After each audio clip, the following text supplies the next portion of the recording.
Hello दोस्तों, कैसे हैं आप सब। आज की हमारी कहानी है चालाक जमाई। अगर अच्छी लगे तो चैनल को लाइक शेयर और सब्सक्राइब करना ना भूलें। आरती अपने माँ बाप की इकलौती बेटी थी। बड़े नाजों से उसके माँ बाप ने पाला था। आरती के पापा का सपना था कि बड़ी होकर डॉक्टर बने, लेकिन आरती देखने में बहुत खूबसूरत थी, तो उसकी माँ चाहती थी कि मेरी बेटी बड़ी होकर एक्ट्रेस बने। लेकिन किस्मत को तो जो मंजूर होता है वही होता है। आरती का मन भी डॉक्टर बनने का था, इसीलिए उसने मेडिकल की पढ़ाई की और पढ़ाई खत्म करते ही दिल्ली के एक बड़े हॉस्पिटल में उसकी जॉइनिंग हो गई। उसी हॉस्पिटल में रमन नाम का डॉक्टर भी आरती के साथ ज्वाइन किया। धीरे धीरे दोनों में दोस्ती हुई और फिर एक दूसरे से प्यार कर बैठे। इधर आरती के पापा आरती के लिए लड़का ढूंढने की तैयारी कर चुके थे। आरती के पापा हृदय रोगी थे।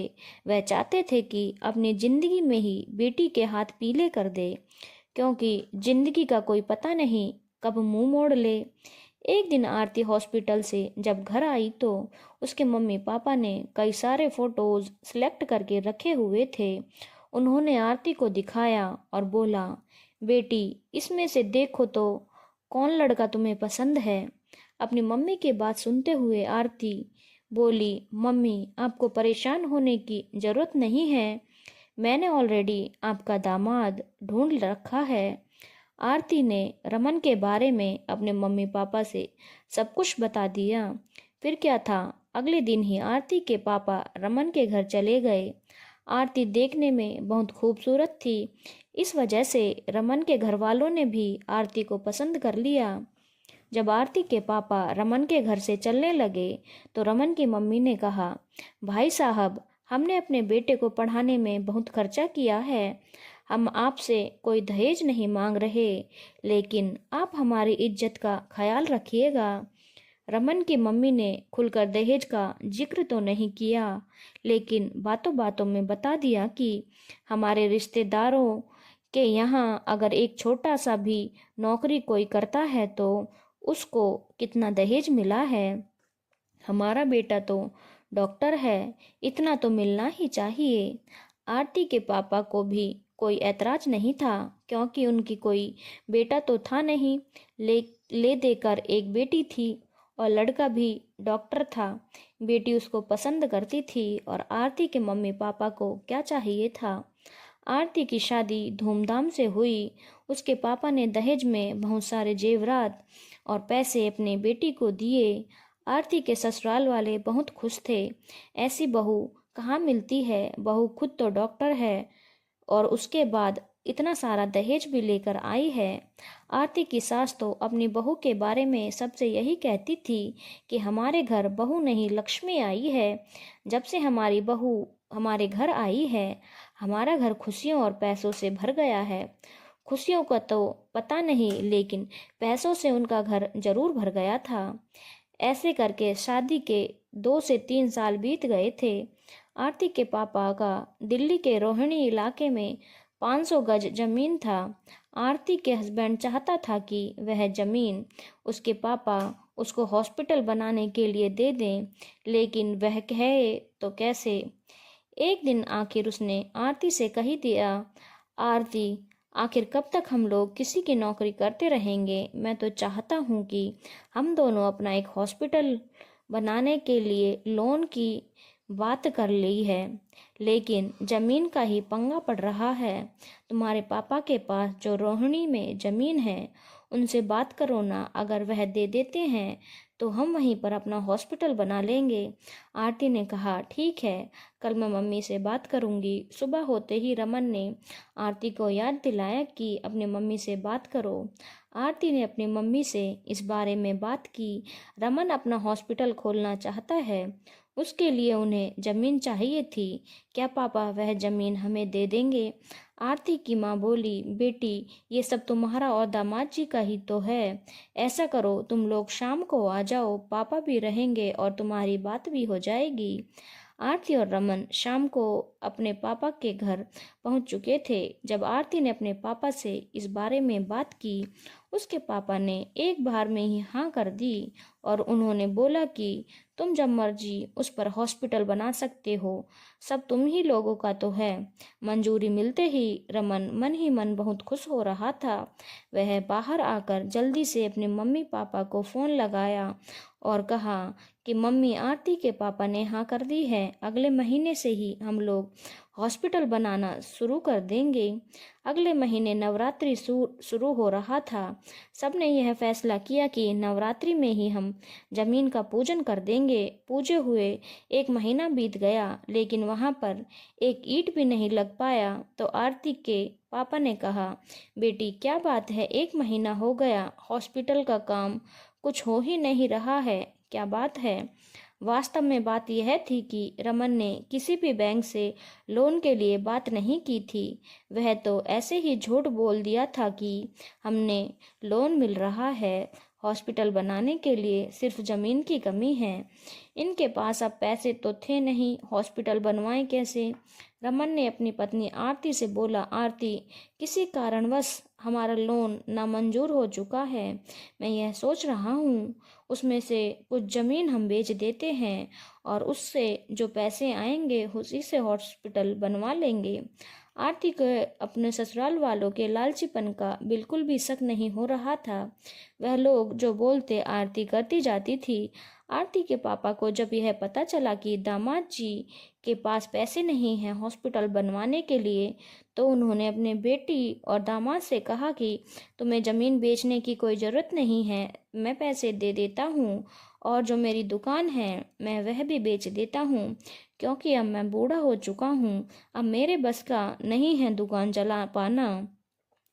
आरती के पापा के पास जितने पैसे थे उन्होंने बेटी और दामाद को दे दिया हॉस्पिटल बनवाने के लिए। अगले साल में हॉस्पिटल बनकर तैयार हो चुका था। जब हॉस्पिटल बनकर तैयार हो गया तो अब बात आई हॉस्पिटल का नाम क्या रखा जाए। आरती ने कहा कि इसका नाम मेरे माता पिता के नाम पर होना चाहिए, क्योंकि उन्होंने इसके सारे खर्चे दिए हैं। लेकिन रमन हॉस्पिटल का नाम अपने माता पिता के नाम पर रखना चाहता था। जब रमन ने देखा कि आरती जिद पर अड़ गई है, तो उसने सोचा कि नाम में क्या रखा है, बात बढ़ाने से कोई फायदा नहीं है। उसने अपने सास ससुर के नाम पर ही हॉस्पिटल का नाम रख दिया।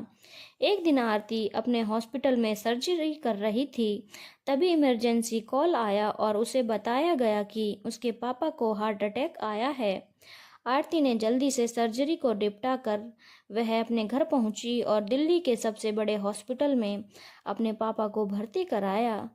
हॉस्पिटल वालों ने बताया कि आपके पापा के इलाज में 15 लाख रुपए का खर्चा आएगा।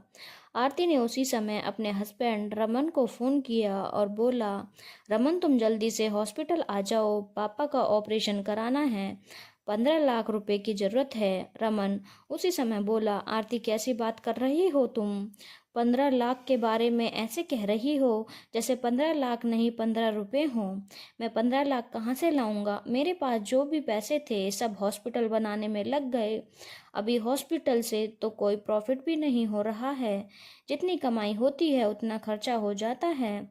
आरती को अपने पति से इस तरह की उम्मीद नहीं थी। अब उसे समझ नहीं आ रहा था कि वह क्या करे, क्योंकि उसके पापा के पास जितने भी पैसे थे उन्होंने हॉस्पिटल बनाने के लिए दे दिया था। घर में भी अब इतने पैसे नहीं थे, इनका घर खर्च भी आरती जो पैसे भेजती थी उसी से चलता था। अब आरती क्या करे, उसे कुछ समझ नहीं आ रहा था। उसी समय काउंटर से आरती के पास कॉल आया, मैडम 1 घंटे के अंदर आप पैसा जमा कर दीजिए, क्योंकि अगर रोगी की जान बचाना है तो ऑपरेशन बहुत इमरजेंसी में कराना होगा। अब आरती बिना कुछ सोचे अपनी मम्मी से बोली, मम्मी बस 1 घंटे में आती हूँ। आरती सीधे अपने घर गई और उसके पास जितने भी जेवरात थे उसे लिया और उसे बेचकर हॉस्पिटल पहुंच चुकी थी। दोस्तों, हम कई बार औरतों से कह देते हैं कि तुम्हें जेवर की क्या ज़रूरत है, लेकिन जेवर एक ऐसी चीज़ है कि यह आपके बुरे समय में आपके साथ ही होता है। आरती के पापा का हार्ट का ऑपरेशन सक्सेसफुल हो चुका था। 4-5 दिन के अंदर हॉस्पिटल से डिस्चार्ज होकर वह घर आ चुके थे। आरती ने अपनी माँ को साफ साफ बता दिया था कि वह पापा को कुछ नहीं बताएगी कि पैसे का इंतजाम कैसे हुआ था। आरती को पापा को लग रहा था कि उनका ऑपरेशन का सारा खर्च उनके दामाद ने दिया है। उधर शर्म के मारे रमन एक दिन भी हॉस्पिटल में मिलने नहीं गया, लेकिन जब उसके ससुर घर आ गए तो वह और उसका पूरा परिवार बेशर्मों की तरह उनका हालचाल जानने घर पर पहुंच गया। अपने दामाद को देखकर आरती के पापा बोले कि मैंने अपने दामाद के रूप में बेटे को पाया है। आज मेरे दामाद नहीं होते तो शायद मैं जिंदा नहीं बचता। रमन को कुछ समझ नहीं आ रहा था कि वह क्या हो रहा है।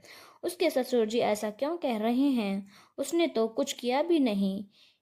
यहाँ तक कि वह तो हॉस्पिटल भी मिलने नहीं गया था। आरती वहीं पर थी, लेकिन वह चाहकर भी अपने पापा के सामने कुछ नहीं कह सकती थी। वह अपने पापा को दोबारा अटैक नहीं देना चाहती थी, लेकिन उस दिन के बाद से उसने ठान लिया था कि अब वह अपने ससुराल कभी नहीं जाएगी। अगर रमन को यहाँ आकर रहना है तो रहे, वह मना भी नहीं करेगी।